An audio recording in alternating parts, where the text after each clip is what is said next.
Hey everybody, Omar here, your knife of the party guy, and I am back. Excuse me. With part 4 in this series of knife makers, and the final knife maker that I'm talking about is John Arnold. Now, this guy's kind of obscure as a knife maker. Excuse me. I think the reason that I did this video is because if there's anybody out there who's interested in getting South African knives, I think these 4 knife makers that are in this video series, Thorpern, Thorpern, Erucus Plumeris, and this final guy here, John Arnold, any one of these guys are a perfect place to start. Just so I can give you guys an idea of the fit, the finish, the quality, and what they have to offer as knife makers. Now, John Arnold is an interesting South African knife maker. He is pretty much obscure. He's also a part-time knife maker. He doesn't do it full-time. And as you can tell by the look of this knife, his style is very, very eclectic and very unusual. You've never seen a knife shaped quite like this. The name of this knife is called the Mufata. We've got an M390 blade on here. The bolster is zirconium with white Westinghouse, and a carbon fiber back spacer with a titanium pocket clip. Now, Mufata basically means fat man. So, the knife was actually built, I guess, after his physicality, because he used to be overweight. He's not anymore. And I think that's the first time I've ever seen a knife maker do that, where they actually created a knife based on their own physique, their own personality. And I think the knife works quite well. If you're into knives being more art than tool, then John Arnold's the man that you'd want to go with. He really puts himself out there when it comes to making knives. The fit, the finish, the quality is as tight as any other knife maker out there. What makes him so unusual is that he's very, very daring. He will make knives like this, just to see if anybody's going to bite. As a result, it hasn't really put him in the forefront of South African knife making, but he's pretty well known now. And I guess what I'm trying to say is that most of us will not shift to John Arnold unless we've gone through Thorpern and Erucus Plumeris, Thorpern, those other guys first. Then when we want to go for something a little bit more exotic, we'll go for John Arnold. But his quality and fit and finish is no different than those other guys. It's just, if you're looking for something unusual, then you may want to go with him. He's very famous for this particular model, but he's also famous for doing things on his knife that other knife makers won't do. And I don't have it on this knife. I wish I did. Usually he will include what's called a moon glow backspacer, where the backspacer glows in the dark so you can find your knife. So that's kind of a cool feature on a knife. Yeah, John Arnold is very famous for creating that kind of an environment to his knife making. He doesn't necessarily do it, to see if it generates a profit, so much as he does whatever tickles his fancy. And if you're in the mood to purchase something, that's unusual, and maybe you're ready for something unusual in your collection, then John Arnold's your man. He pretty much goes his own way. He doesn't really follow anybody's particular way of knife making. Again, the only thing John Arnold has in common is the fit, the finish, and the quality is top notch. Other than that, his designs are eclectic. His designs are meant to, I guess, entice you to see what can be done with the idea of knife making, or how he can create a work of art through his style of knife making. He does not use any CNC machines. All of his knives are made completely by hand. And he is one of these knife makers that will probably use just about any material to create a knife.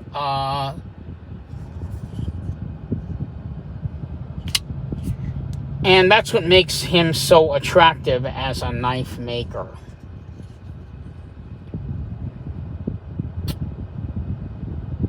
Other contemporaries have seen his work and have found him to be a person that stands out on his own, because, you know, his knives are so unusual. He doesn't make South African knives. You know, he makes them so different than everybody else. There is another knife maker who is brand new to the knife world. You may want to check him out. But his knives kind of mimic John Arnold's, but he still also has a style of his own. That gentleman's name is Henny du Plessis. But through Henny du Plessis, you can already see that John Arnold's already influencing other knife makers that are out there with his choice of materials, with the shape of his knives. And yet, the great challenge of John Arnold is to see if he can go exotic and yet not lose anything in the way of ergonomics, or in the way of functionality, and in the way the knife operates. He almost always uses ceramic ball bearings, although I believe this knife, this one just runs on regular steel ball bearings, but as you guys can tell, it is no less smooth. This is a heavy sucker. So for those of you guys that like heavy, stout knives like this, you know, you can pretty much probably go for John Arnold. He doesn't make knives that are slim and sleek. I haven't seen him do that yet. A lot of his knives stay pretty much in the, I guess, wider but yet sort of medium type of ergonomic knife. But yet nothing takes away from his artistry of creating a beautiful piece. I mean, if you take a look at this knife, it's got a yin-yang theme, and it's pretty interesting the way he created the yin-yang theme, where you've got the zirconium at the top and the white at the bottom. You've got the swirl here, and he even has the two screws, different colors. This one is gold, this one is blue. Just really, really brilliant. This is what I ordered from him, and I asked him to make me a yin-yang, and this is the way he decided to do it. This is a one-of-a-kind handmade piece. Nobody does knife making like this guy. He doesn't do a lot in the way of file work, but what he does with the overall design makes up for it. I mean, this is more like a knife sculpture, really, right? Rather than just a tool. And I use that word very, very loosely with John Arnold, because every time he creates a knife, it's so unusual. There's nothing out there in the production world, or even you can even compare to other knife makers that looks anything at all like this, which makes him stand out as a knife maker. John Arnold started out quite a lot like Des Horn. Des Horn was a full-time dentist, and then he became a full-time knife maker. John Arnold was a full-time architect, and now he makes knives part-time as, you know, as a way to earn some extra income. And through his knife making, he's built quite a reputation.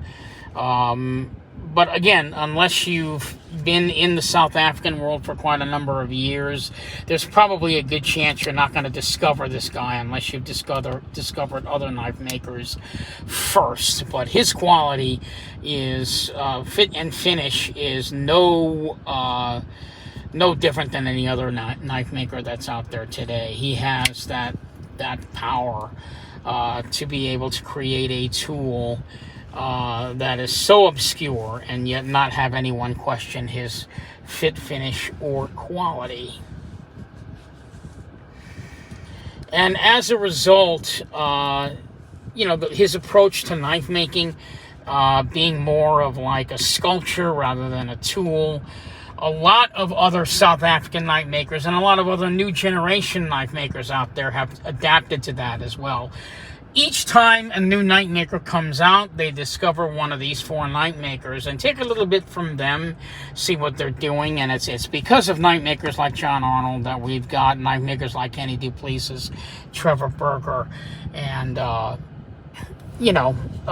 J.D. Van Deventer that are kind of following in their lead as far as how to make a knife. Table price on this one is not cheap. It's about $1,050 for this piece. And I'm telling you, as expensive as this knife is, it's worth every freaking penny. And I am just so happy to have this in my pocket. Centering is dead on. His choice of white Westinghouse up against the black zirconium, I thought that was absolutely perfect. I do like the inside of his knife. His titanium liners have some sort of a design on the inside. I can't see that way. Yeah, they're more this way. You can see if I kind of tilt it. I don't know how he creates that, or if that's something that the manufacturer of the titanium does. I'm not sure. Like I said, he does make his knives by hand, so maybe that little bit of pattern on the inside of the titanium is his idea. In fact, I'm probably sure it is, because it's pretty unusual. I've never seen it on any other knife before. What I also like is the fact that the pocket clip kind of mimics. If you notice, he didn't put a really thin pocket clip on here. He put something a little wider just to accommodate the heaviness of the knife. Excuse me. I thought that was pretty brilliant. His front flippers are usually quite obscure.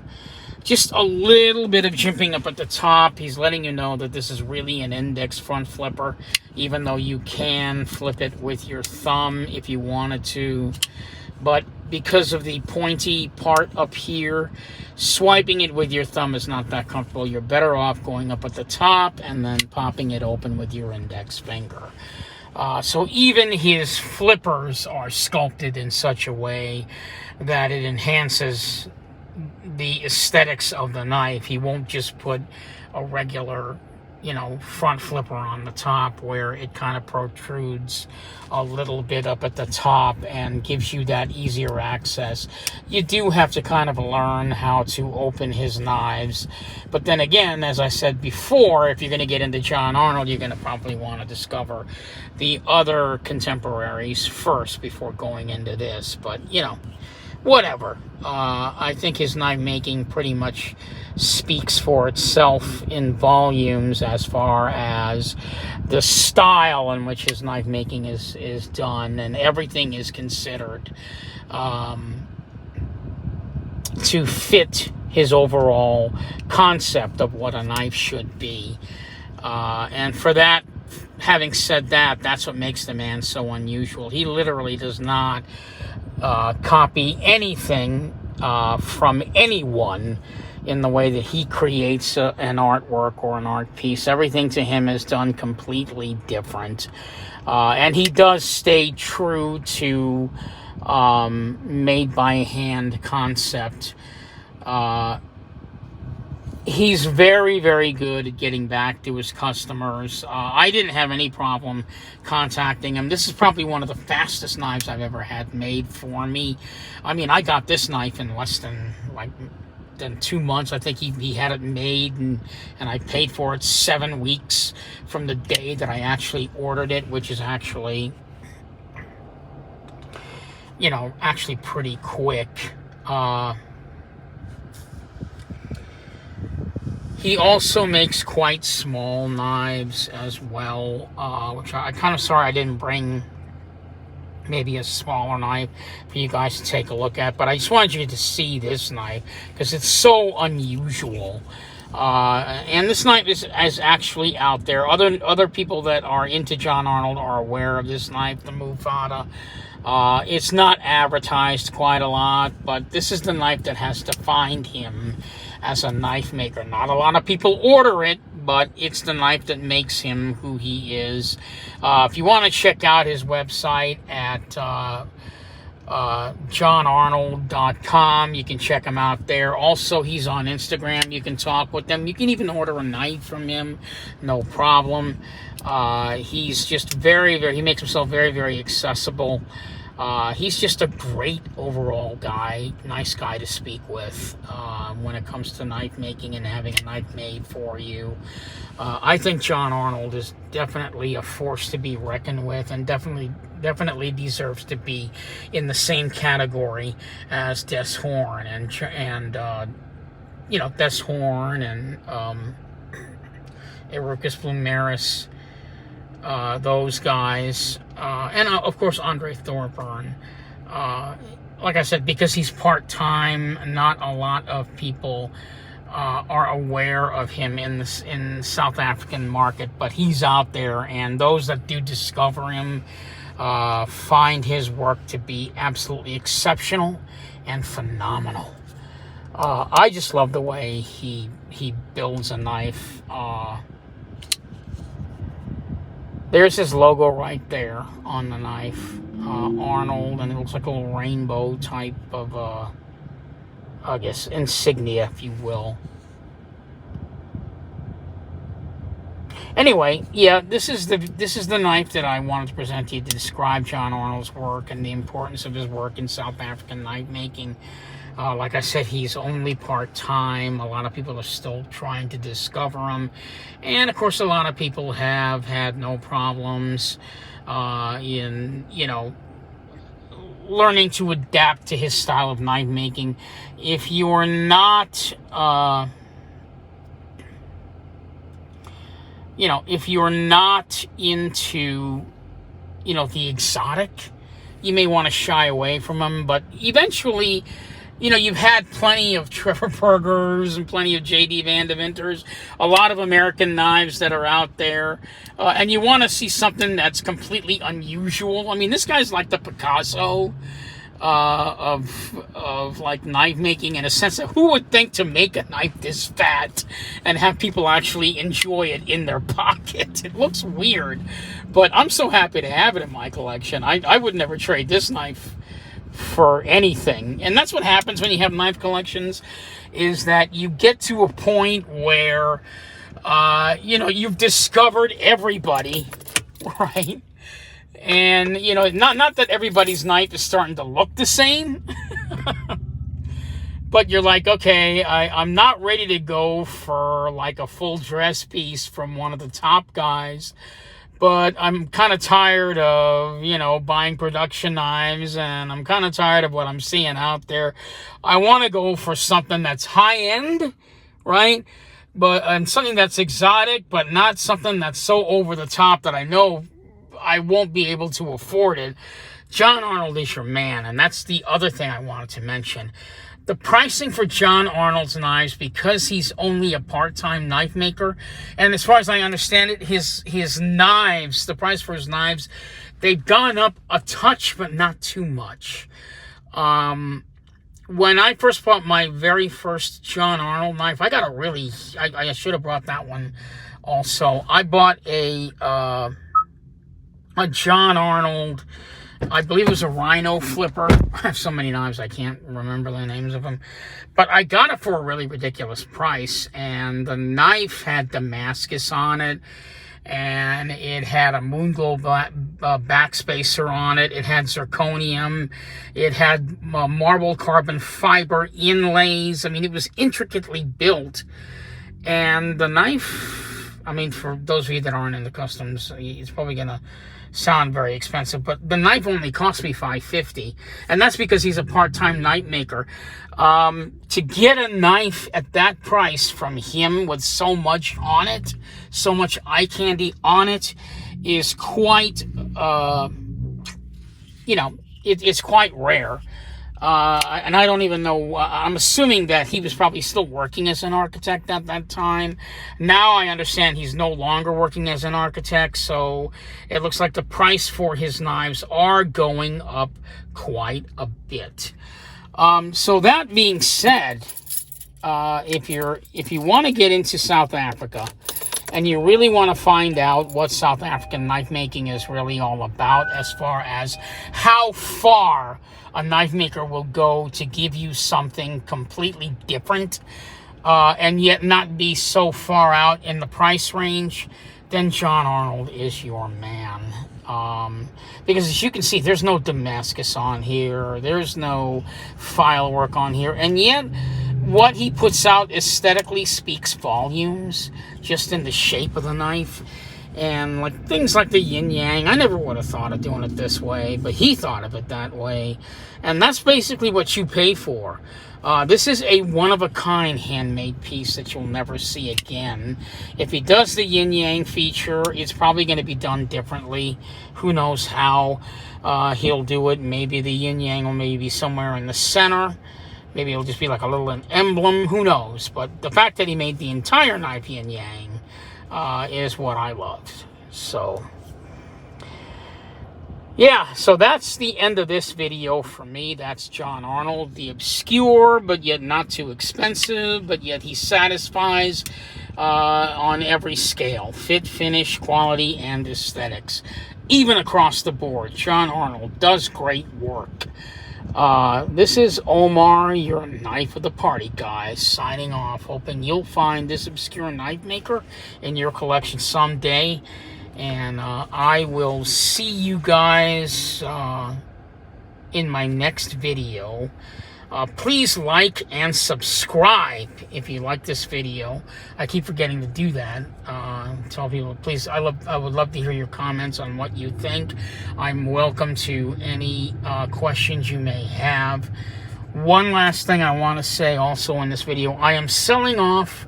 If you go back on my channel, guys, you'll see I had a large Kershaw discontinued collection, and my Kershaw discontinued collection is the creme de la creme of Kershaws, and that is going to be my next set of videos. All the discontinued Kershaws that I own, I'm going to be displaying them because they're all going to be for sale. I'm getting rid of every one of them. I've got pieces like the Kershaw Offset. I've got a Kershaw Volt.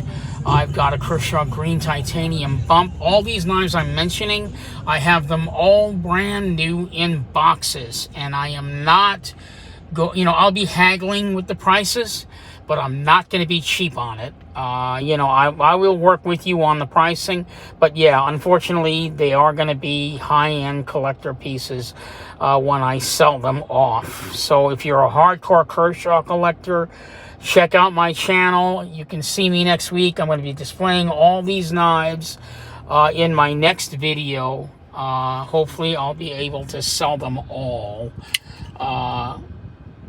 Because to be honest with you, if someone isn't interested in buying them for the prices that I'm asking for, then unfortunately I'm going to have to go to the Kershaw guy and sell them. And not only will I rip off myself, but I'll be ripping off everyone that's a Kershaw fan, because the Kershaw guy is not going to sell them for, he's not going to sell them for cheap prices. He's going to go for even higher end collector prices than what I'm asking for. So keep that in mind. Again, you'll see those series of videos coming up next. In the meantime, John Arnold, this is the knife maker that I've chosen to talk about, and the end of this series of South African elders that have paved the way for such great knife makers like Trevor Berger, J.D. Van Deventer, Clyde Challenor. They all kind of took something from these four knife makers and realized where they have to start from, as far as fit, as far as finish, as far as quality, as far as aesthetics, and as far as what we all expect from a high-end custom knife if we're willing to put out the cash for pieces like this. So this is Omar, your Knife Shark, formerly the Knife Shark guy, now Knife of the Party guy. And you'll see me next week in my next video. Thank you so much for watching, and I'll see you guys in my next video. You guys have a fantastic and great weekend.